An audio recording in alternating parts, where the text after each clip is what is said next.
Is there any evidence for the exodus of Israel coming out of Egypt? We'll check that out in the Forge.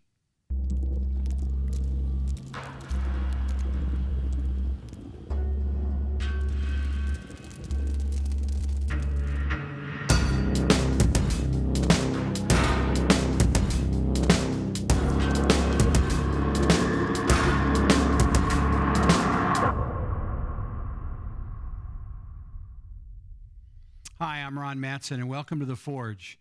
This week we're going to be looking at the subject that has been brought up by a number of people concerning the historicity of the Bible, especially that for the Exodus.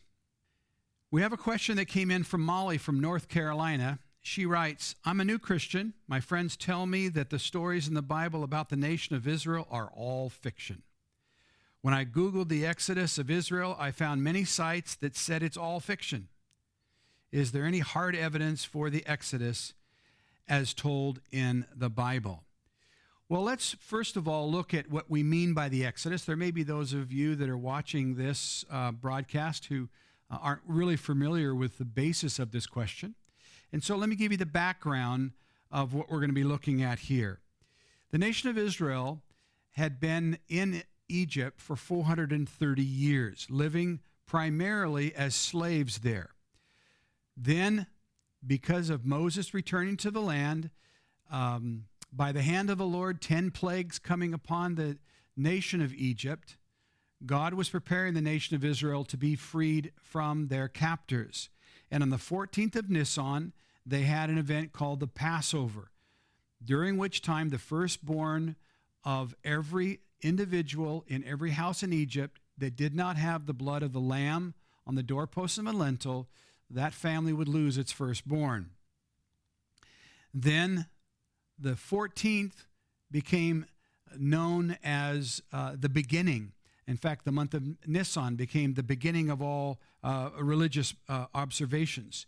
They camped together as they were exiting in a place that they referred to as Sukkoth or booths. It's in Exodus 12:37. And then they camped at Etham, which is referenced in Exodus 13:20. They then were on the edge of the wilderness, so they're ready to depart and go on this journey. They are now going to travel to the place of the crossing. At the place of the crossing, they come to a place where they turn in the wilderness. They camp before the mouth of the channel between mountains and the sea, opposite Baal Zephon, which means the God of the unknown. After the crossing, there's a 3-day journey. They come to a place where there's a bitter spring. Then they go on to a place called Elim, where there are 12 wells and 70 palms. They then go through the wilderness of Sin, which is between Elim and Sinai. There is where they're given manna for the first time. And they arrive at Rephidim, where they receive water from a rock. They then camp at Mt Sinai at its base, where the mountain top is burnt. Boundary markers are set around the base of the mountain. There's an altar built by Moses and a golden calf built by the nation of Israel, led by the brother of Moses, Aaron. Then after that sin, there are many people in the nation of Israel that are buried there at the base of Mount Sinai. So let's just give you a perspective here in terms of where this all takes place. The kingdom of Egypt is covering what we know today as Egypt, including the Sinai Peninsula. The children of Israel are living in the land of Goshen. To their east is the land of the Philistines, and to the southeast of Egypt is the land of Midian. Now, there are many variations on the same theme. Israel made their way to the Sinai Peninsula. Most maps in the back of the Bible maintain this tradition, and perhaps you've seen a map something like this.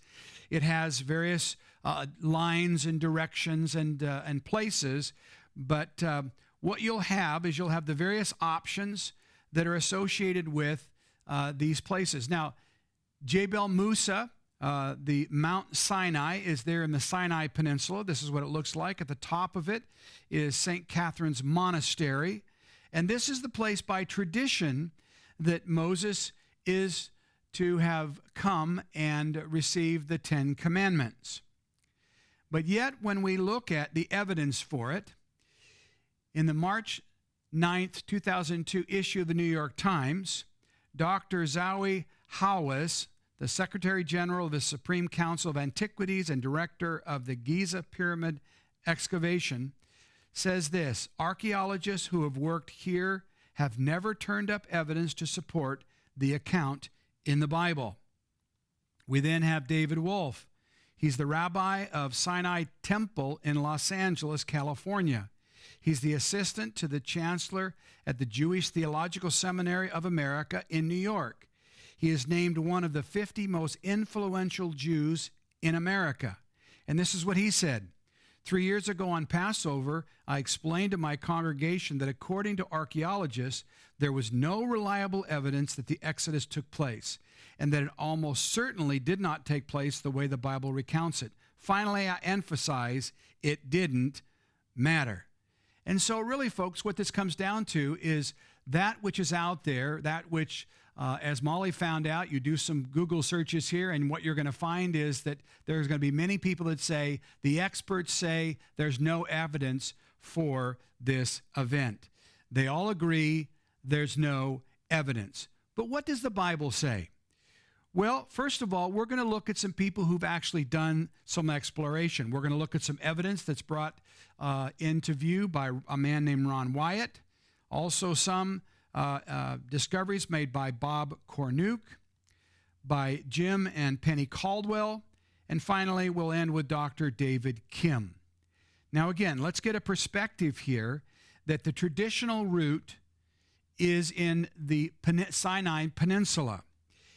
The route of Moses from Midian to Goshen, as he went there 40 years earlier, was a route which would have gone through the area of the Philistines. And so if we take that map that is common to many people and we look at it, we'll see that there are many different options in terms of the crossing. Some say it was the Reed Sea. Some say it was various small lakes that they crossed that have now dried up, of which they have no evidence. And others say perhaps it was the northern part of the Gulf of Suez. But then as you look at the map, you'll see it takes you to the first place that's mentioned in the Bible, that of Marah. And there's a question mark next to it. Why? Because there's nothing there that would indicate that this could have been the site. Then Elim, again, it's a place in your Bible that should have a question mark. Why? Because there's no evidence there that would indicate that this is where this event took place. And then, of course, the journey down to Mt Sinai, and if the map makers are honest, they're going to be giving you a map with a question mark because there is no evidence on the Sinai Peninsula for the Exodus of Israel. See, here's the problem or the trouble with tradition. There's no archaeological evidence ever found along the traditional route. There's no geographical evidence that's present. And yet we know that the Bible clearly says that God made a pathway in the sea. Exodus 15:8 says, "With the blast of your nostrils the waters were gathered up, the flood stood upright like a heap, the depths congealed in the heart of the sea." And so what we have here is we have a direct contradiction between what the Bible is telling us as history and that which the world is looking at, assuming the traditions of the church and Israel have been correct. Now, in fact, the dividing of the Red Sea is something that is proof positive for many of the ways in which God authenticates his calling of the nation of Israel. We see that in Psalm 66, 74, 77, 104, 106, and Nehemiah 9. These are prime references to this event where God leads the nation of Israel out of Egypt through this pathway in the sea to the land of Midian. And so we're all familiar with these images, but are they just images?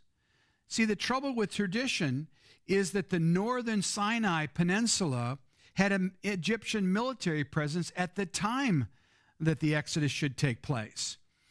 And Moses was returning to Mt Horeb, Sinai, which is in Midian. We find that in Exodus chapter 3.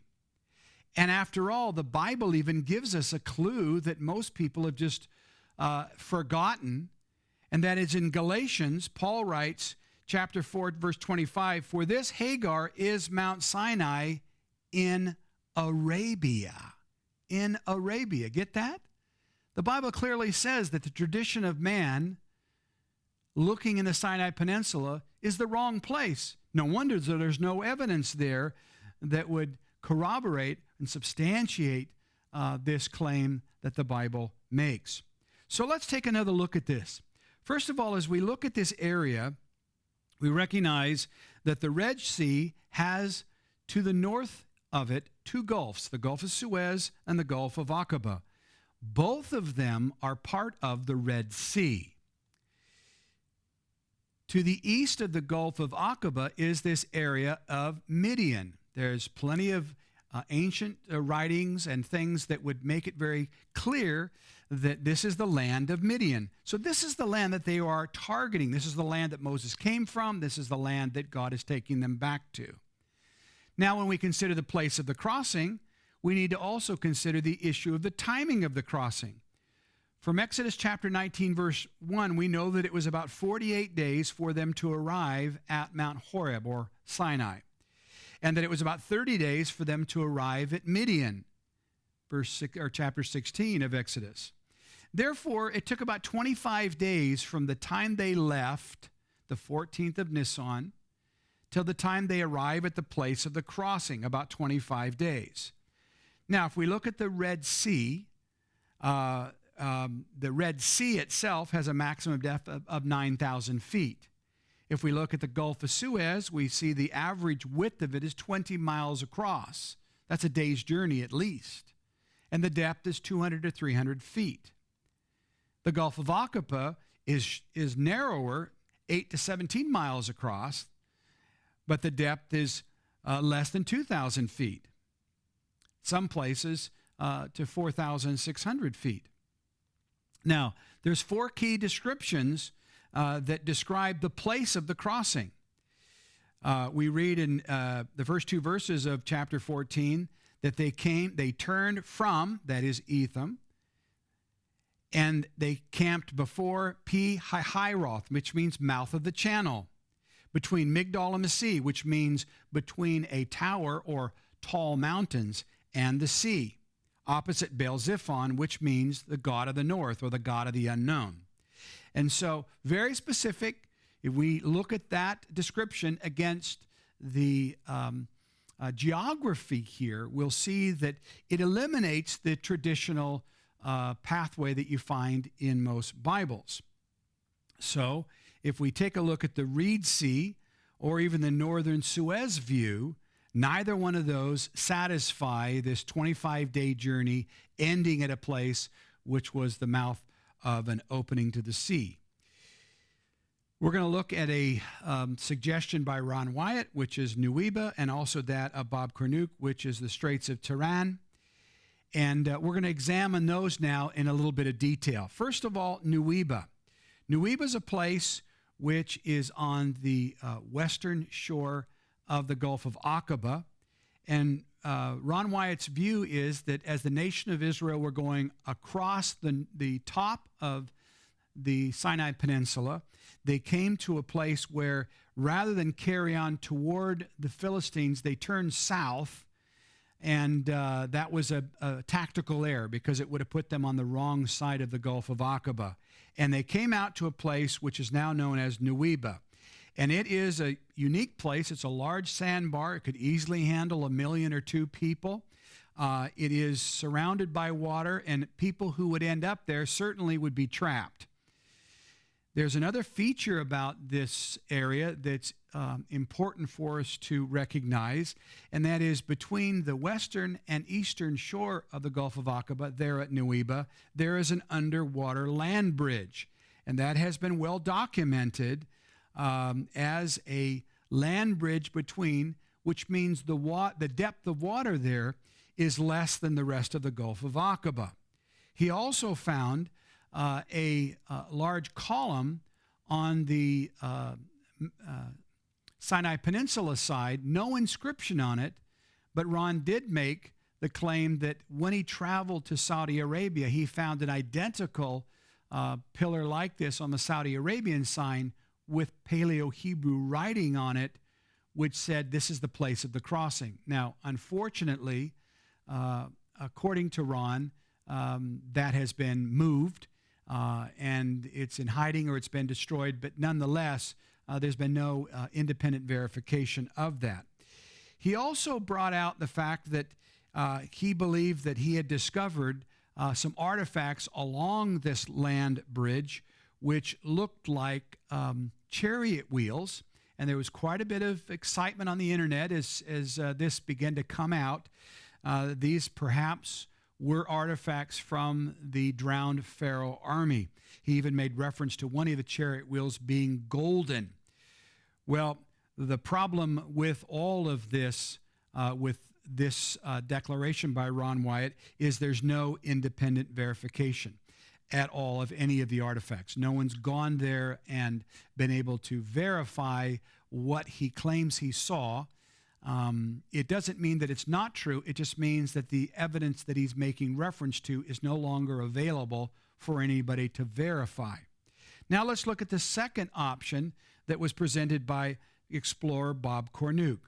Bob Cornuke takes the view that the children of Israel would have traveled down the western side of the Sinai Peninsula and that they would have found themselves trapped as they turned at the end of the Sinai Peninsula in this area of Tiran, and there is a large mountain range there that would have prevented them from going any further.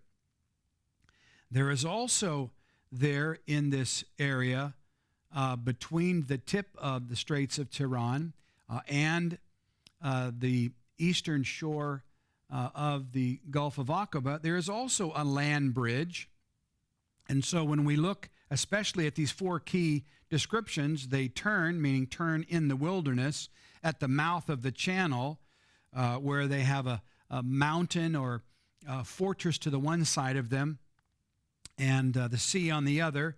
And it's at the mouth where there was this perhaps reference to this God of the unknown, because it went out into the wide ocean at that point.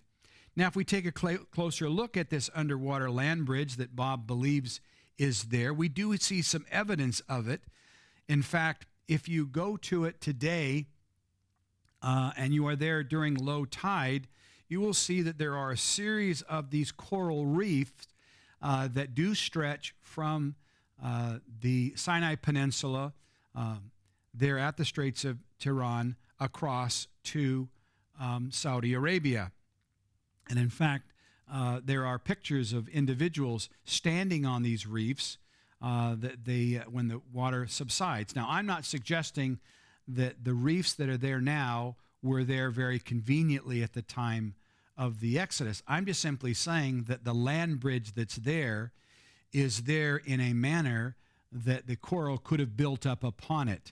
But certainly it's a provocative alternative to the solutions in the traditional Exodus pathway. And so as we look at the destination, our objectives, we see that we need to understand that the objective is Mt Horeb and Midian, not the Sinai Peninsula, and that we've identified at least two possible crossings, places for crossing there the Red Sea. Now, the narrative then tells us that they traveled 3 days and they came to springs that had bitter water. Now, if we start from the Straits of Tiran crossing and we measure a 3-day journey, it turns out, if we stay along the Red Sea, that there are, in fact, there even today, bitter springs. And so I think, at least in terms of evidence, that is something to consider as a possible answer to the question, is there any evidence for that? Then we are told in the narrative that they went on to Elim, where there were 12 wells and 70 palms. Again, we travel a short distance and we come to the city of Al-Makna. Al-Makna has an area where there are 12 ancient wells, and it still services the local area as being a spring for fresh water. And so still there today, ancient springs. Yet again, we see what might be, at least in terms of the biblical narrative, a narrative that follows in a logical pattern. We are then told that they traveled through the wilderness of sin. Now, sin doesn't mean sin is wrongdoing. It's a term. There are three wildernesses that are referred to in Scripture during this journey. And this is the wilderness of sin, which means the wilderness of thorns. And so if we look at Elim, and we're going to what we believe is Mt Horeb, we will travel to the east. And the scriptures say that the wilderness of sin is between Elim and Mt Horeb. And so there is a channel through the mountains, a pathway that you can go that brings you to this point. On the other side of this, we'll look at a little later in this presentation, is what I believe could be where the camp of Israel was at the base of Mt Sinai. Now, along the way, if they take this route, they would have gone by or near the city of Al-Bad. Al-Bad is interesting because when you go there today, it's in an area that the locals refer to as Midian. It's also referred to as the city of Jethro. And if you remember your biblical history, you know that the father-in-law of Moses was Jethro. And he lived with Jethro for 40 years, and he has quite an interplay with him even on his return here, the city of Jethro. And there are some interesting ruins just north and east of the city. There are actually a series of caves which are referred to as the caves of Jethro. Now, these are not Jews or Christians going there naming these places this. This is what the local Arabs call these caves. Why? Because apparently there are some writings on the inside that describe them as the caves of Jethro. There's also an ancient well close to this area, which the locals refer to as the Well of Moses. And so if you go to the people that are living there, they address it as the city of Jethro and the Well of Moses. So this would have been the area that Moses was returning to, the place that he left when he went to be with his brethren in Egypt. And so now the evidence is beginning to build a little bit here. Notice we've been able to identify at least two viable places that have some evidence for the crossing of the Red Sea. We've seen some bitter springs. We've seen a place where there are 12 wells. It's an ancient city. They traveled through the wilderness of sin. Then during this time, they're given manna, and they're taken to a place called Rephidim, where they drink water from a rock. Now, this is going to be more difficult, you would think. Well, let's just take a look. If we look at this journey, we recognize that Rephidim, the very name of it means a place of rest. Now, that's a strange thing when you consider that this is one of the most hostile places on the planet to live. It has less than 1/4 inch of rain every 10 years. It's virtually impossible for anyone to live there. In fact, archaeologists tell us that no one has lived there permanently. And yet it'll be against that fact that we will look up some very provocative evidence. For Psalm 78 tells us concerning the event that takes place there, he split the rock in the wilderness, gave them drink in abundance like the depths. He also brought out streams of the rock and caused waters to run down like rivers. There was a couple that lived in Saudi Arabia for more than a dozen years and made many trips to this area. They were there working with the Aramco Arab American Oil Company, and every year they would take a vacation, and many of those vacations were to this area. They were one of the early explorers of it, and they were the ones that discovered this peculiar rock that's there just before Mt Horeb. In fact, when you look at this using Google Earth, you'll see the rock there, and you'll see this shadow. And it's been measured to be about 60 feet tall. But notice the interesting fissure in the rock. It's equidistant from top to bottom. And at the very base of the rock, there's some very interesting water flaking. This is not typical for this area, primarily because there's not very much water. The water flaking is so different to anything else on any of the other rocks in the area. In fact, the rocks coming down from it look as though a river of water has flown from it. Now, another thing that's interesting about this area is to recognize that while the Caldwellers are there, they spent many days searching, going back and forth. They camped there apparently. They found dozens and dozens and dozens of these glyphs, these writings on rocks around the lake bed, this dried lake bed that was there. And notice they're a symbol of a foot in a sandal. And some believe that perhaps what was taking place there is that this was the nation of Israel reacting to the fact that God had told them when they come into the promised land, he would give them whatever land they put their foot on. And so some have supposed that perhaps these flat stones with these sandal symbols might have been an early attempt to make property markers. Don't know, but there's no other justification for them. Again, this is not a place that there was ever a city or people dwelling here for any period of time that we know in secular history. But we see these sandal marks there. We also see around the place apparently dozens and dozens of these mortar and pestle type devices. It's believed that they were either for grounding wheat or possibly they were there for the dealing with manna. They talked about this manna that came. They did various things with it. And so, again, these are two things around this lake bed that are unusual. They shouldn't be there. And certainly they beg the question, who would have made them, for what purpose, and when did they leave them there? And so as we look at our list of things I think we have a little bit of evidence for, we can see the evidence beginning to grow. Certainly this split rock at Rephidim is certainly provocative. But let's carry on. We are told that they camp at the base of Mt Sinai. Again, as we take a look at our map, if we go around Mt Sinai, we come to an interesting area. It's about a mile wide, and in it are some very provocative archaeological sites, new archaeological sites.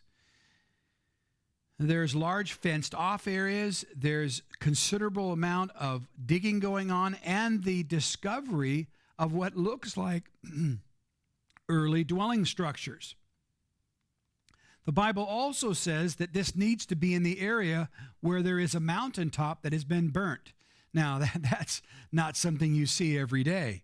And yet it was Bob Cornuke who traveled to this area and brought back the first photographic evidence that we have of Mount Sinai looking from the east where the camp of Israel might have resided, looking up at the mountain. And this dark facet to the top of the mountain is not a shadow. It's not something done in Photoshop. There have been many people who have now traveled to this area, taken a similar photograph.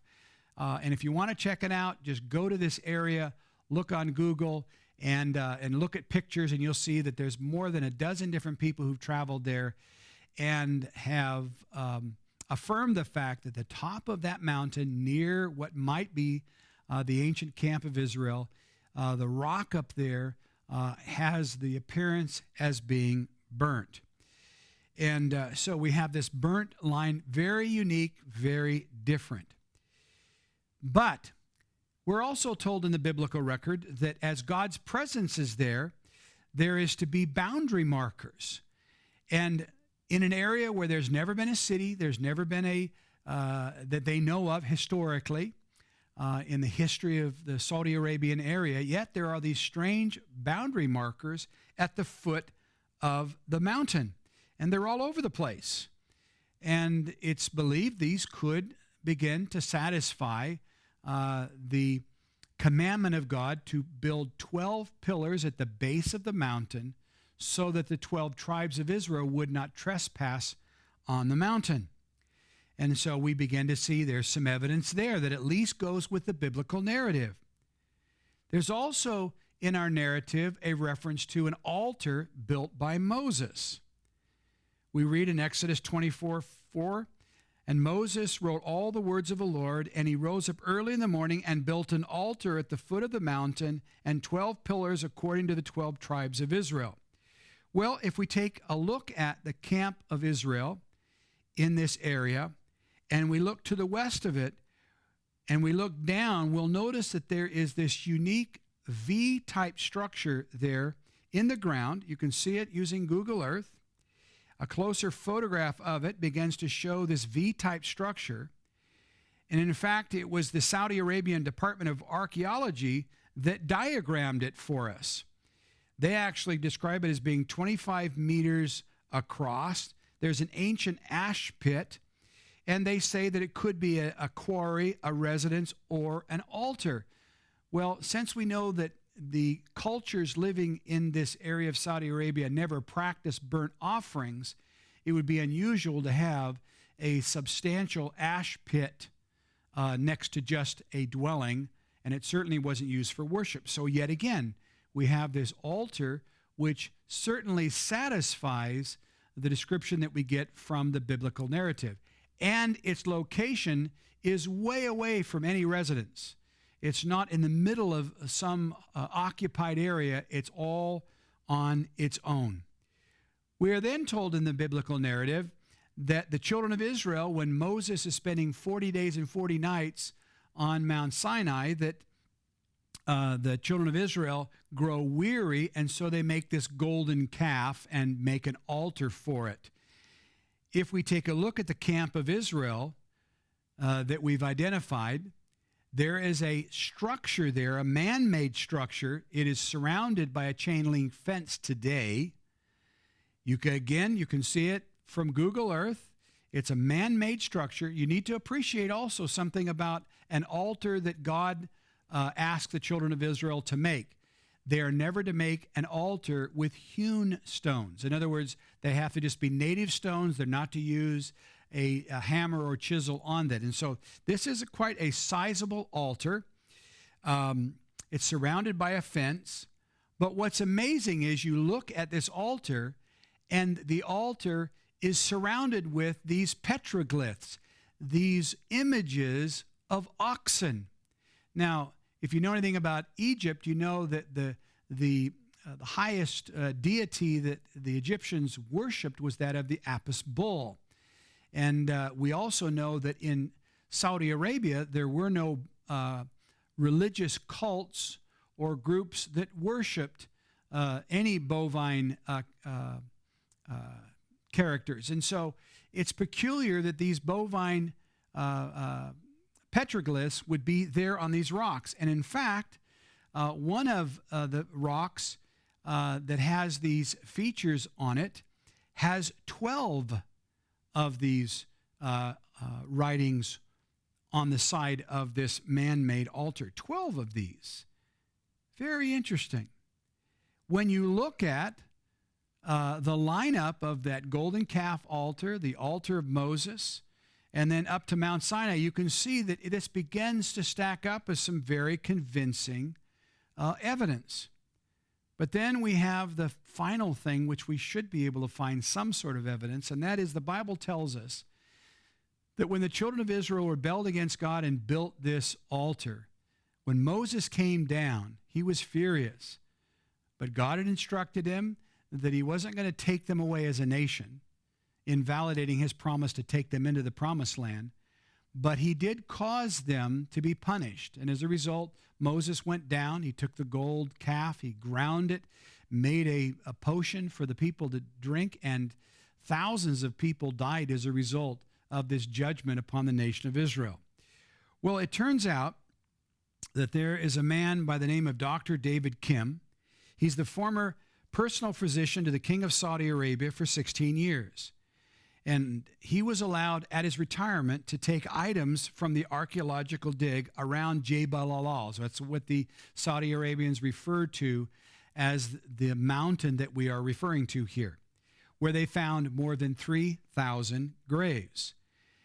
And it was Dr. Kim who, in further researching this area, having traveled to this area many times, began to discover that there were all kinds of these glyphs in the rock around the area. And one, interestingly enough, was the symbol of the Jewish menorah. Now, that would clearly indicate that at some point there was a significant Jewish presence there. And in fact, when you look at the artifacts that he brought back, there are many of these artifacts that seem to indicate that there was a Jewish burial ground there. He brought back an image of an old man, a clay image, but on the bottom of that image, again, the symbol of a menorah, the symbol of a woman with a symbol on the back of a menorah, a symbol of another old man with embedded in its base the symbol of a menorah. Now, folks, this would have been around this gravesite. This would have been a way for the surviving relatives to perhaps immortalize or recognize their dearly departed loved ones. And so it's something that is quite compelling. He also found an artifact which has 4 Arabic letters on it. It has 2 on the front, 2 on the back. On the back, it has the letters Y and H. And on the front, H and W. If you take that together, those are the Hebrew consonants, which means the name of God, the YHWH. He also makes reference to the fact that there was lots of jewelry found there, gold jewelry. Remember, this is a graveyard in an area where no one has been before. They can't attribute any civilization living there other than these peculiar finds of these boundary markers, these grave sites, the residual artifacts of houses there, or at least the basis to tents. And now we have these gold artifacts which are sizable. And so, you know, when you take a look at the evidence that these 4 groups of people have brought us, they certainly deserve a closer inspection rather than just simply taking the word of individuals who are looking at the traditional site. Instead, we need to look at the destination is in Midian, that there are 2 places where they could have crossed the Red Sea, and that if you cross at Tiran, a 3-day journey takes you to a place where there are even today bitter springs. Then a short journey beyond that is a place of Elim where there is today 12 ancient wells. Then you can go through the wilderness of Sin and go to the place of Rephidim where there is this split rock that was found by the Caldwells. You can then travel around to the base of Mt Sinai, and you can look up and take your own photograph of the burnt mountain. You can witness the boundary markers that are there. You can walk up and see the altar of Moses. You can stand outside of the gate that's there, the fence of the golden calf altar. And you can see the evidence that Dr. Kim has brought back of people who were buried there of some influence, and certainly many of them familiar with the symbols of Judaism. Is there any evidence for the Exodus? Well, we'll let you decide that. And until next time, thanks for joining us in the Forge.